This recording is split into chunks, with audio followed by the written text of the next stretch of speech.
You look gorgeous. You know, you really do look good. He's very good at it, huh? No, Grandma looks good. Oh. I think you guys look good. You got good color. Yeah, we get plenty to eat. Well, doggone it, I wish I was felt as good as I look then. Well, you gave us all a scare last Huh? You gave us all a scare last fall. Oh yeah, I know, and I gave myself a scare. What the heck? He seems to be following me wherever I go. Oh, sure. Well, Pat's supposed to interview you. Oh. What interview What do you about? Oh, What do you want to know? we don't care. How did you meet? How's what? How did you meet? How did the sweethearts meet? Well, I was weighing beets at the time, and he used to come in, and he'd have a wagon stacked up like this with beets, 4 head of horses, 2 dogs, and 2 little boys sitting on top of the load. I used to kid with a lot of the other guys, but I thought, oh boy, he's the meanest looking guy I've ever seen in my life. I'll bet he's sure a hard one to deal with.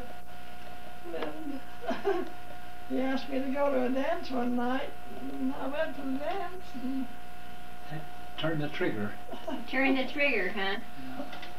Well, who were the 2 little boys? Were they your brothers? his brothers, he used to have dogs, and his brothers with him, and he used to take good care of them. I never seen him mean, but he used to wear one of these big hats, you know, cowboy hats. And You he was mean so a big. 10-gallon hat? And he never I- used to smile. I never tanned.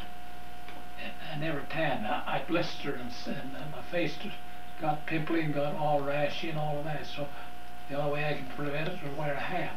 Yeah. And I wore a hat. That's why I'm still, now that I'm 88 years old, I haven't got over the habit. I still wear a hat. That's right. I've seen Day in you. and day out. I've seen you wear a hat. Yeah. That's Either right. got a cap or a hat or something. But since I've got older, my rash, and I don't, well, I'm not out in the sun like I used to be when I was on the farm. Yeah. When I was raised on the farm, I was out in the sun 8-10 hours a day, and I'd have to have a hat to keep from turning raw like a hamburger, instead of, because I didn't tan. Yeah. For some reason, my skin Well, wouldn't his tan. skin is a whole shade lighter than mine up here on his arms. Yeah, you're He's very extra fair. You're extra fair. What kind of farm did you have? What? What kind of farm? Oh, it is a regular farm. That is beet farm, hay farm, gray farm. I milked 10 or 12 cows every night and morning, and 80 acres, there's about 80 acres of it. Well, how big was your farm you grew up on? about 40. And so, no, going back to when we met her, you know, I was going down the street uptown one Saturday evening, and there's a couple of girls came along that. I thought you said it was in the show house. You know where? I thought you said I'd been out of a show and you was there. Yeah, he was coming out of his show, and that's where it was.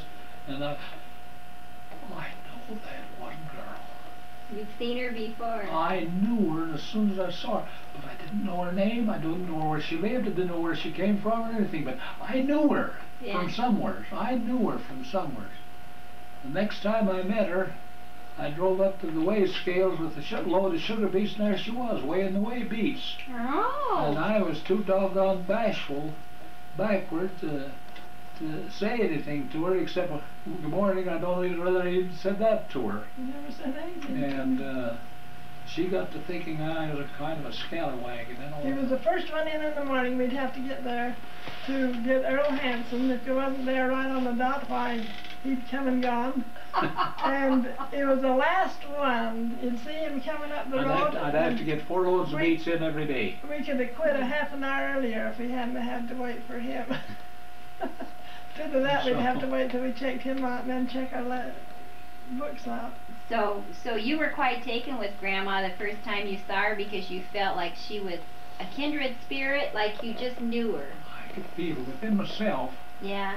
that I knew her. Yeah. I was with my aunt mother's sister, Mueller, who used to run together. She was dark complected and I was light. Yeah. We were about the same Well, size. see, maybe you didn't. You knew each other before you came, and so you're great pals, you know, here.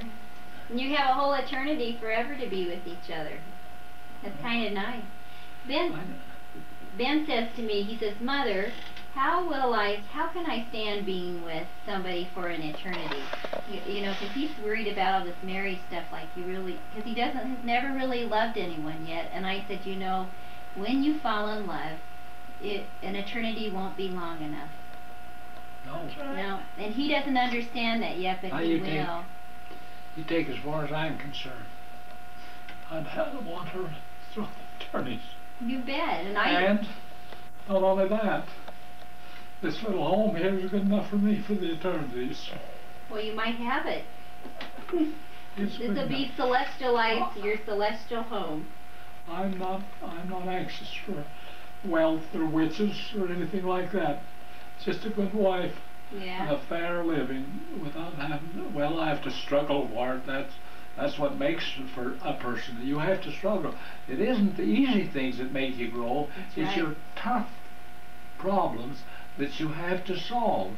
And you get them solved and solved in the right way, you've grown. That's right.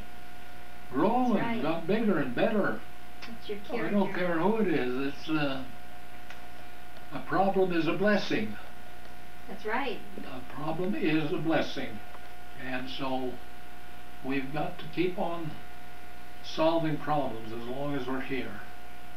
And I guess, as Uncle Rods used to say, we'll keep doing it from the time of our birth till we ride in a hearse.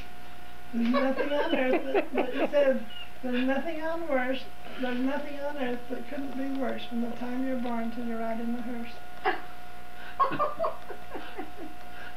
You know, I showed my children the store that he used to have.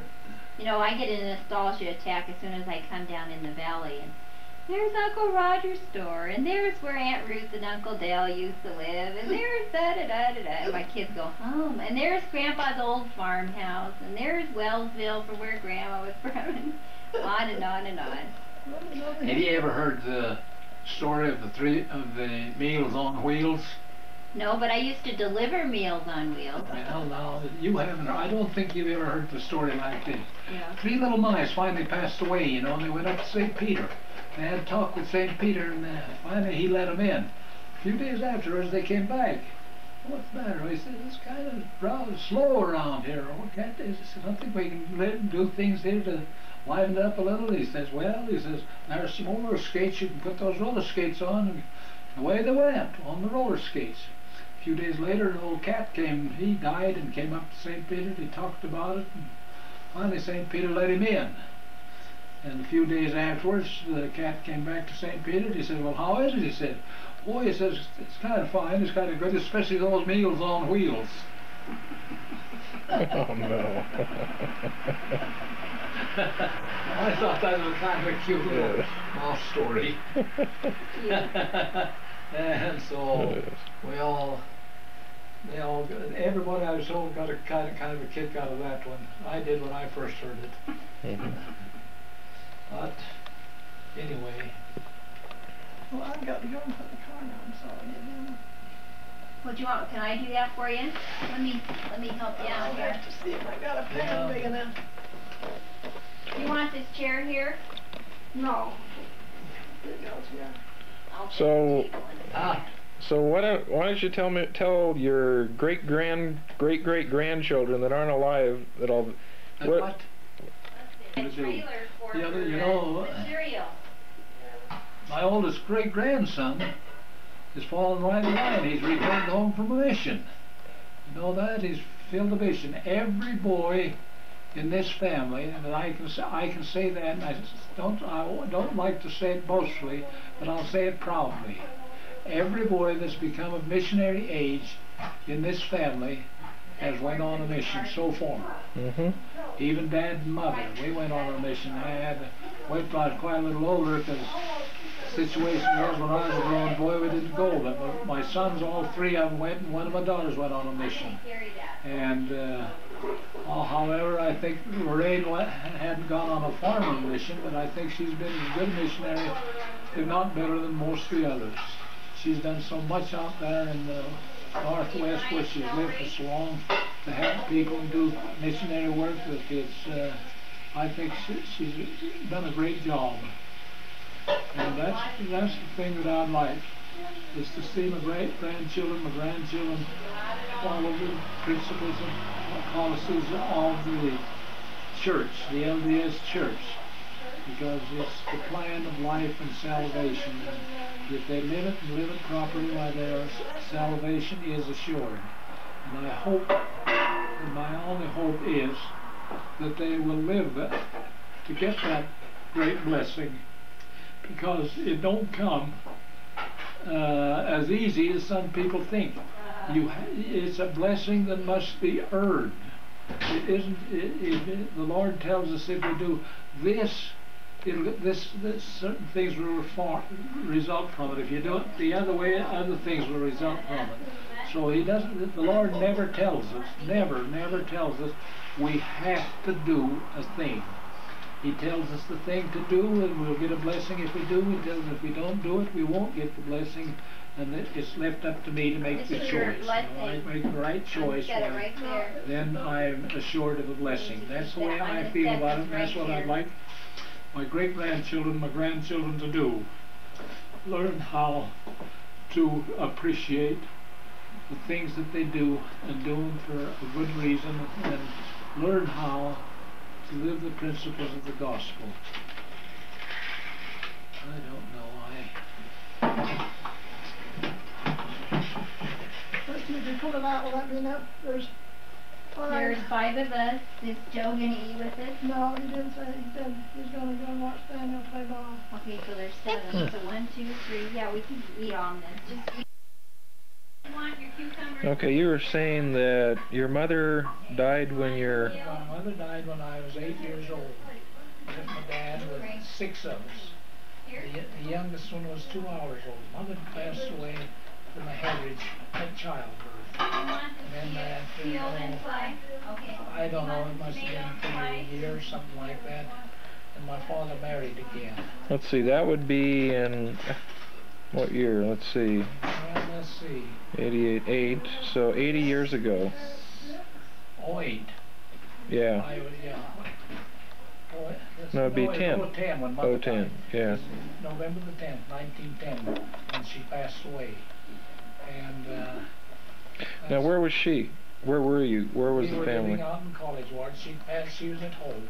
College Ward. Where's that? Ward. That's south of Logan, about 4 miles. So now, was they the handcart family? How's that? Was that a handcart? Was that your grandfather that was in the handcart? My grandfather lived on that farm. He bought the farm. You see, the BY College used to be in Logan here, and they had about 5 or 7 acres, 1,000 acres, something like that, big quantity of land out there that they owned for maintenance of the school. And after when they rented it out, and my grandfathers, both my grandfather, both my mother's father and my mother's father were both renters on the farm. They decided they didn't need the land anymore. They decided to sell it, and they gave the renters the first offer, and the renters both my grandparents bought. And so that land was used to maintain the BY College. That's how come it got to be College Ward. It was the land where the BY used to own. Now, BY wasn't, is that Brigham Young? Yeah, Brigham Young College. It was in Logan here at that time.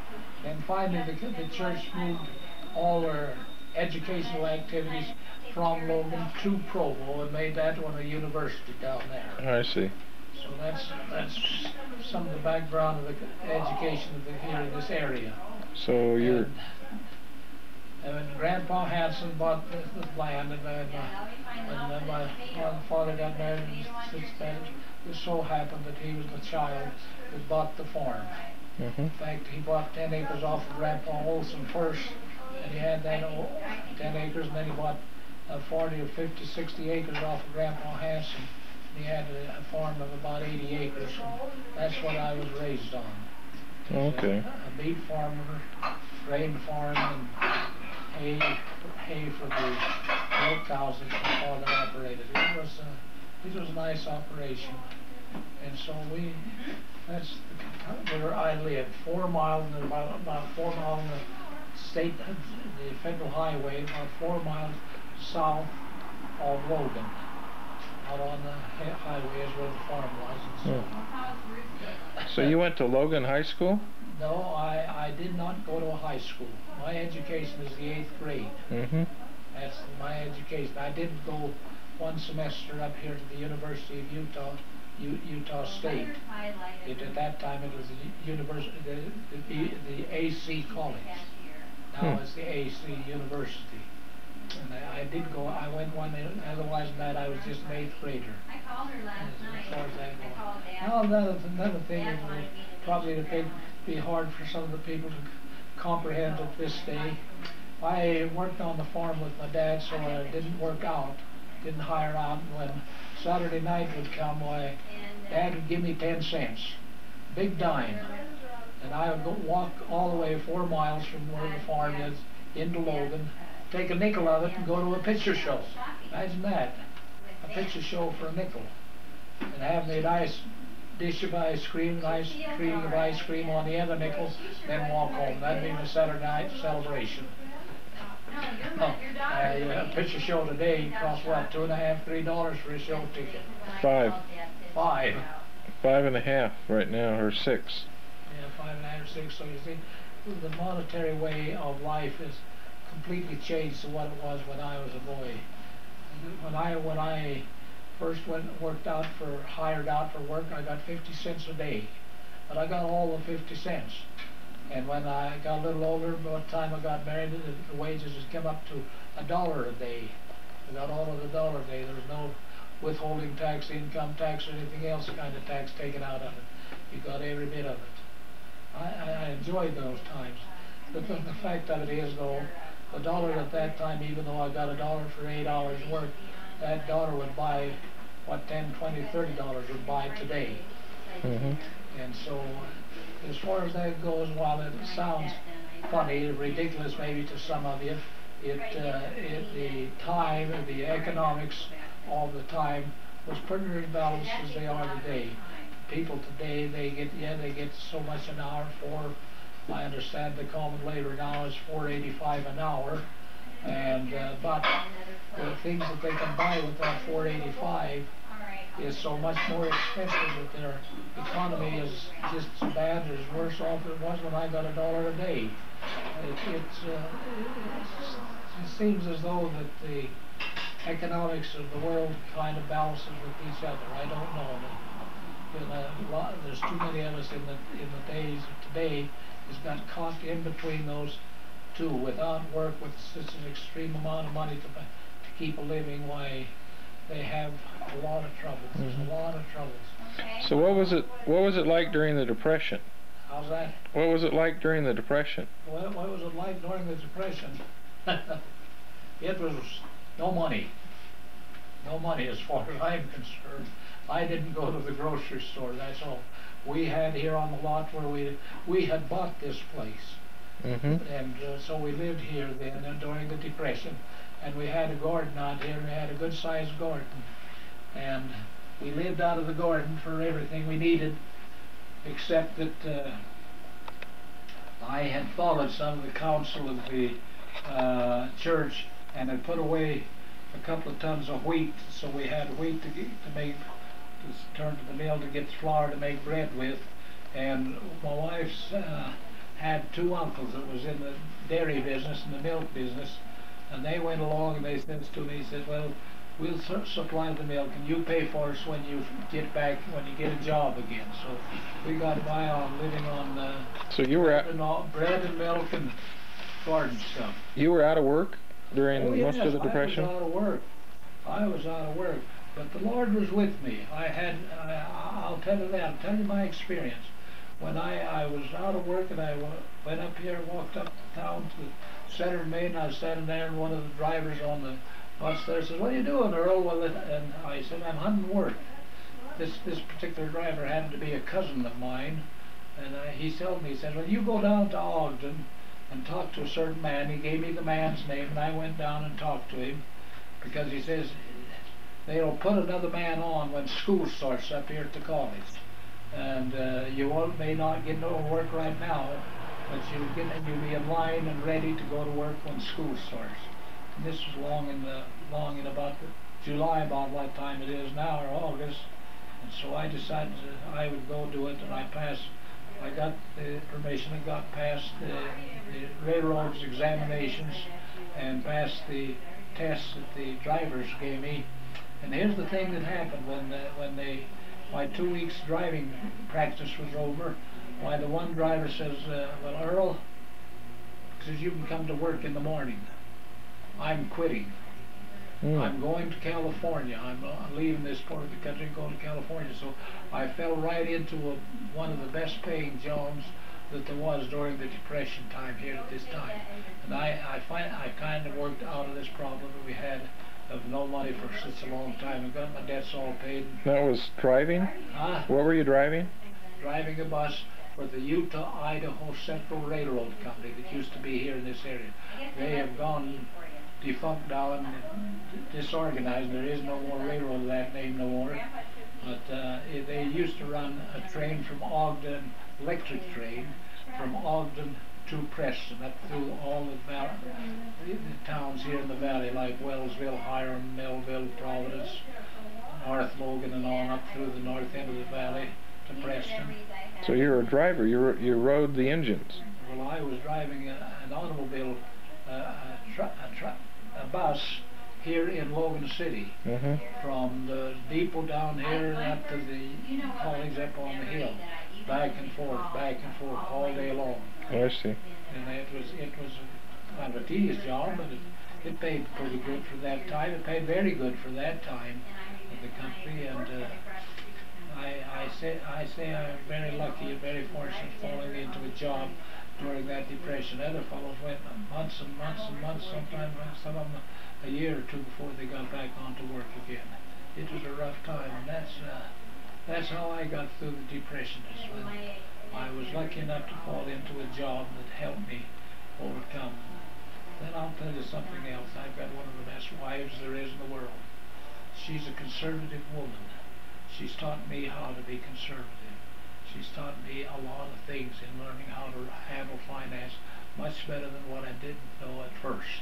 And I appreciate her so much for all that she's done for me. And with the two of us working together, we've come out of that Depression. We've come out of all the other troubles that we've had, and got our home, and it's all paid for. We've got things in the home that is enjoyable. We've got a good automobile. The dog got it. Since my heart attack, they won't let me drive it no more. That's what I hear. So I'm housebound. I told the doctor when he told me I couldn't drive no more, I said, you're just putting me in jail. That's a heck of a thing for a doctor to do. But he said, I can't help it. Earl, he says, it's the law, it's the state law. I just can't, it's what the law says I have to do is restrict you. I says, how long? He says, the kind of attack that you've had, he says, I'm afraid it's going to be the rest of your life. Is that right? So I am, from that standpoint, today I've figured kind of a predicament that I don't feel right good about it yet. How far can you walk? And I've got rheumatism in my feet. They're treating me for gout and rheumatism in the feet, and I have a hard time walking very far. I can't walk very far. So, So I am... How about a bike? Well, I haven't got a bike. I've told my wife I was going to buy a bike, but Paul and Joe said, no, he says, we don't want Dad on a bike. He says, he'll tip over and hurt himself. Well, no, you ask him for one of those big three-wheelers. But I have rode bicycles when I was a youngster. I used to own a bicycle when I was a youngster, and I thought I was pretty doggone good on it. I could do a lot of tricks on the daggone thing. Right. As well as ride it. Yeah, you ought to have a three-wheeler. They have three-wheeler bikes. Yeah, they have the three wheels, and there's a lady, a neighbor here, that has a three wheel, and she's not able to use it anymore. And I asked her about it, and she says, well, she says,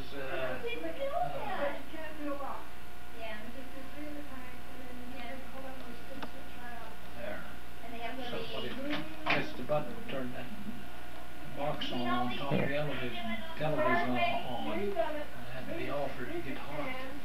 Well, So before you worked for the church house, or before you, 18 years ago, and after you worked as a bus driver, what did you do during those times? well, I was when I worked for the bus. During the time that I got started for the church in the welfare work at the storehouse, and the time I drove the railroad buses, I drove bus in the wintertime for school, Cache County schools. And in the summertime, I was in heavy construction, driving big six-wheel trucks, hauling gravel and big heavy stuff. Oh yeah? Constructing roads and constructing things of that sort. Because most of the construction work I was in is building roads. I helped build the road up Logan Canyon. It was quite an experience. Part of the Canton Road up there for about 4 or 5 miles. With those big trucks, we could not turn around. We had to back them all the way down. Yeah. And the thing of it is, we drove backwards loaded. Is that right? Yeah. I had a good scare there though one time. There was one place they were making a cut between on the road between the river and the mountain, and they're making kind of a cut there. It was kind of a rocky place. And I drove up there and dumped a load of dirt for them. And the construction work, there's a lot of times rocks roll around and move around, and so when I went to back up, a big rock had rolled in front of my front wheel, and when I went to back, it skidded some way so that the truck come pretty near going over the edge of the cliff. The fact of it is, dual wheels on the back end of the truck. One dual wheel was on the thin air, and the other dual wheel was on the edge. And the man that was operating the big shovel, he said, "You just sit still, hold that brake, and don't make a move. Just sit right still, don't make a move. Sit still." He was anxious for me to sit still. I said, "You don't need to worry, I'll be as still as a mouse." They put a big heavy chain around the truck. You want some water? Axles Pitcher of of the water? truck. I don't know just how, because I didn't see it. I was in the truck holding the brake on them. And they put it on, but anyway, they put it on so they could lift the truck with the shovel. And they lifted the truck and moved it over onto the good land again. Now you can go. Yeah. They moved the rock away first. There was a big rock that rolled in the road, and they moved that away from the wheels first, and then so if I could get out of there. And I was glad to get out of that particular spot at that time. That was one of my experiences in my construction work up in the canyon, building the roads in Logan Canyon. Tell me about some of your scouting experience. Scouting experiences? Now you've got the Silver Beaver, is that right? Yes, I've got the Silver Beaver for my services in the scout office. Well, that's something. I never worked for a Silver Beaver. I just wanted to help the boys, and so I was starting out more or less. Of course, I was a scout as a boy, and then when I got older, was still kind of interested in it, and I got into as assistant scoutmaster, and then they put me in scoutmaster, and then the ward put me in as one of the committeemen on the scout committee. While I was there was a fellow that was working at the scout office come to me and talked to me, and he's really the man that got me started in scouting, and he told me what things there was I could do and how I could do it. He says, "You seem to be thinking to it." He says, "This is why I'd like to see you do some of these things." So I eventually came in, and then it was the advancement man for the Logan district in the Cache Valley Council for a few years, and eventually they moved me from the advancement council of the district to the advancement council, the Eagle advancement chairman of the council. And I got interested in that, and I've interviewed, I would say, hundreds of boys for the Eagle badge. It's been a glorious experience for me In fact, there was a time when they had 5 eagles from the western region was going to go meet the President of the United States. It was my privilege as one of the scholars to be called down to Salt Lake, and we interviewed about 10 or 12 boys for this, and 5 of them was to go. I was one of 5 men that was called from in the western region to interview these boys, and so we had a lot of time. And I'll put an ice cube they in each went glass. and visited the President, had a good time, but that was quite an experience for me. And through this service of I guess I must have been the Council Advancement Chairman for about 20 or 25 years. It used to be that I was pretty called Mr. Schouder of Logan. It's been fun. I haven't enjoyed it. My wife here has been the primary. I just put 2 little ones. Primary teacher for 47 years, and she got every one of her boys was on the left primary had passed their tenderfoot badge and were ready for their second foot passing badge. And through this she had a silver beaver also. So we are both silver beavers at the present time. That's the honor that the council can give you. You have pepper on your... Silver envelope is something that the national gives, and there's been 1 or 2 men here from Logan get it. I've never been that, but I've never worked for anything Same like with me. that. I never buy a container except once every... Help them into a better life as possible. Well, this is about some of my experiences in Scotland. I've had some laughable experiences. I've had out camping. I've had some laughable experience. I've had some good experience. The best trout that I ever ate in my life was cooked on a campfire when I was scouting. And it was wrapped in a tin foil and thrown in the red coals and left there for a period of time. And when it came out, unwrapped, it was delicious. It tasted one of the best I ever ate in my life. And I've had some sorry experiences too in cooking on a campfire, like all boys have. And their experiences, don't give up. Don't give up when you have a sorry experience. It's a good lesson. Next time you'll know not to do what you done that time. So eventually you learn how to be a pretty good cook on a campfire. And these have been some good experiences. I've slept out in the night, in the winter time with them. I've slept out in the summertime. And the big secret about camping out is if you can keep dry and not get hungry.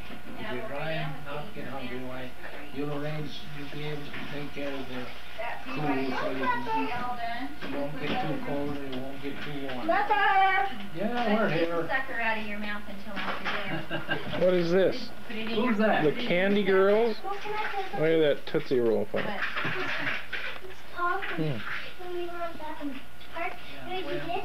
I think that's about all I have for this interview. I hope it helps you a little bit. Does. Get the sucker out of your mouth. Thank you.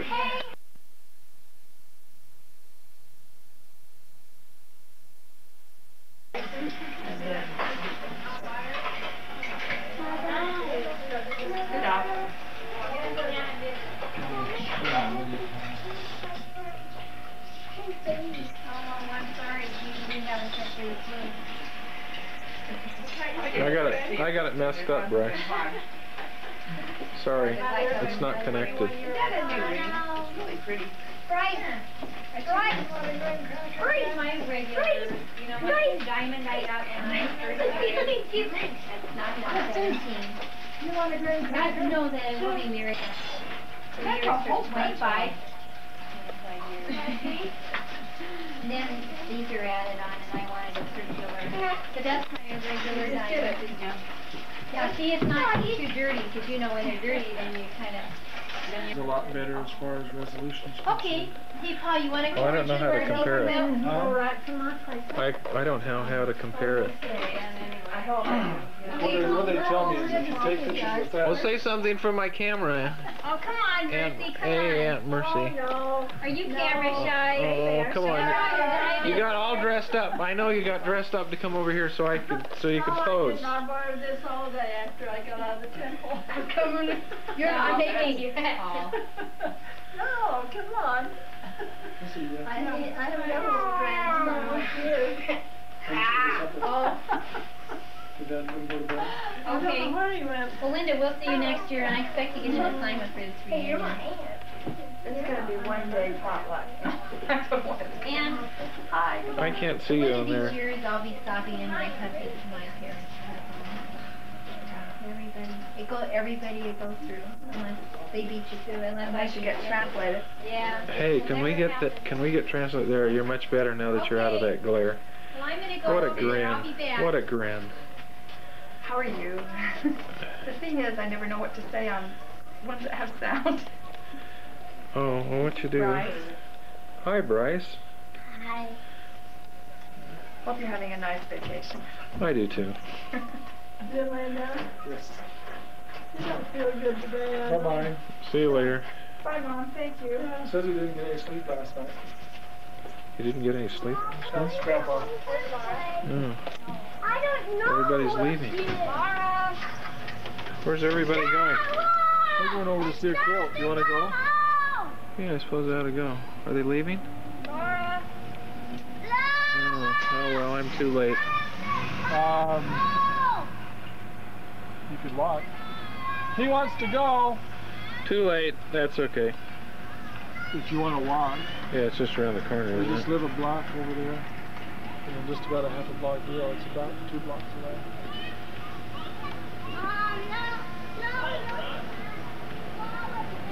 Well,